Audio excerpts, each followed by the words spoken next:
warahmatullahi wabarakatuh.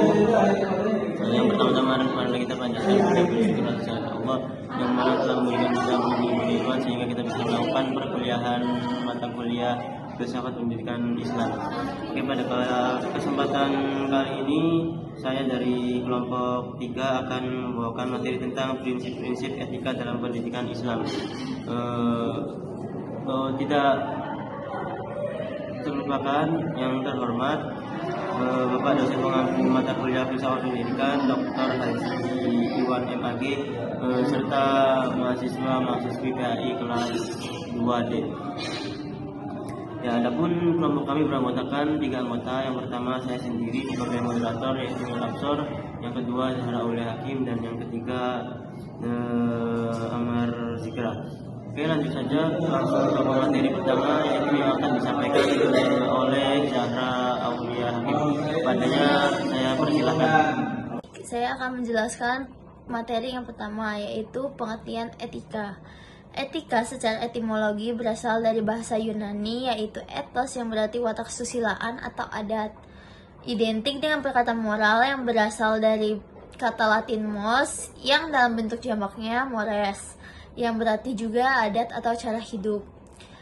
Dalam pengertian aslinya, etika itu adalah apa yang disebutkan baik dalam perubahan dan perkembangan yang sesuai dengan kebutuhan manusia.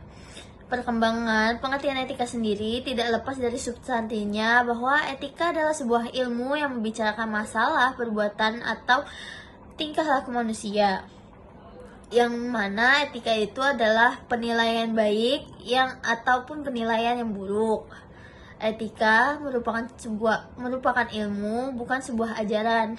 Dalam bahasa Arab sendiri, etika itu disebut akhlak, yang merupakan jamak dari kata khuluq yang berarti adat kebiasaan, peringai, tabiat, watak, dan adab-adab. Dalam Islam sendiri, etika berbeda dengan apa yang diartikan oleh para ilmuwan. Jika ilmuwan etika itu bersifat antroposentrik, maka dalam Islam etika bersifat teosentrik. Lalu yang kedua adalah niat ikhlas. Niat ikhlas dalam mengajar berarti para pendidik harus memfokuskan diri kepada tujuan yang utama, yaitu untuk meningkatkan pengetahuan dan karakter peserta didik. Hal ini mencakup perhatian penuh dalam proses belajar mengajar dan juga mendukung para peserta didik dalam mencapai potensi mereka. Dan pentingnya ilmu ikhlas ini juga terkait dalam dampak yang ditimbulkan oleh pengajaran tersebut. Ketika sang pendidik memiliki niat yang murni, mereka tidak hanya menyampaikan ilmu secara teknis, namun juga membentuk karakter dan akhlak para peserta didik. Niat yang ikhlas juga akan mempengaruhi cara pendidik berinteraksi dengan para peserta didik dengan cara yang adil dan memberikan sebuah motivasi serta dorongan yang positif, akan menciptakan lingkungan belajar yang lebih produktif dan penuh berkah, yang dimana ilmu yang tidak diajarkan tidak hanya bermanfaat secara akademis tetapi juga memiliki nilai spiritual. Terima kasih, sekian dari saya. Baik, berlanjut ke materi yang kedua yang akan disampaikan oleh saya sendiri tentang integrasi dan kejujuran. Apa sih integrasi dan kejujuran? Integrasi adalah merujuk pada konsistensi antara prinsip etika, nilai, dan tindakan seorang pendidik dalam proses pendidikan. Integrasi mencakup kejujuran, transparansi, dan keteguhan dalam menjalankan tanggung jawab sebagai pendidik. Seorang pendidik yang memiliki integrasi akan selalu memastikan bahwa materi yang disampaikan akurat, tidak manipulasi informasi, dan tidak menyembunyikan fakta yang penting. Akhirnya, integrasi juga bisa mencerminkan sebuah komitmen pendidik terhadap prinsip moral dan spiritual dalam mengajar. Dalam Islam, integritas sebagai pendidik tidak hanya berfokus pada aspek profesional, tapi juga pada kepatuhan terhadap ajaran agama. Pendidik yang memiliki integrasi akan memastikan bahwa pengajaran mereka selaras dengan nilai-nilai Islam dan memberikan contoh-contoh yang baik. Nah, mungkin itu saja yang dapat saya sampaikan terkait integrasi dan kejujuran. Selanjutnya penyampaian selanjutnya akan disampaikan oleh saudara Ahmad Sikra. Baik, untuk materi ketiga ada 2 poin, yakni yang pertama berempati dan yang kedua kepemimpinan dengan teladan. Yang pertama berempati. Empati melibatkan sebuah usaha untuk melihat situasi dari perspektif peserta didik, mengenali tantangan dan kesulitan yang akan mereka hadapi, serta memberikan sebuah dukungan yang sesuai untuk membantu mereka dalam mengatasi masalah tersebut.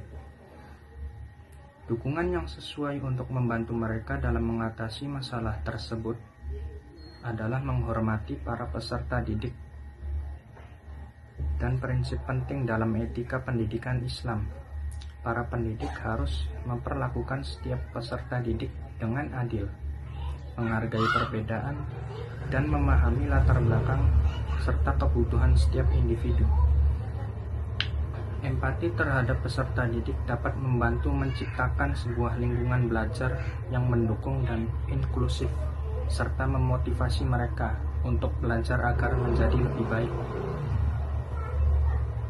Jadi intinya kita itu jangan membandingkan antara individu satu dan individu yang lainnya.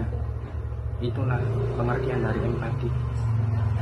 Dan untuk poin kedua, yakni kepemimpinan dengan teladan. Kepemimpinan dan teladan dalam mengajar merujuk pada kemampuan pendidik untuk memimpin peserta didik dengan cara yang menginspirasi dan memotivasi, serta menjadi sebuah contoh yang baik dalam segala aspek perilaku dan juga etika. Pendidik diharapkan bisa menjadi teladan dalam akhlak dan etika, sikap dan perilaku para pendidik baik dalam ataupun luar kelas harus mencerminkan nilai-nilai Islam, termasuk rasa hormat, tanggung jawab, dan kebajikan. Dengan menjadi contoh yang baik, pendidik dapat menginspirasi para peserta didik untuk mengikuti jejak mereka. Sekian. Baik, mungkin ini saja yang dapat kelompok kami sampaikan. Kurang-kurangnya kami mohon maaf apabila ada salah tutur kata ataupun informasi yang kurang akurat dalam penyampaian kami. Kami selaku kelompok 3 meminta maaf yang sebesar-besarnya. Kami pamit undur diri. Wassalamualaikum warahmatullahi wabarakatuh.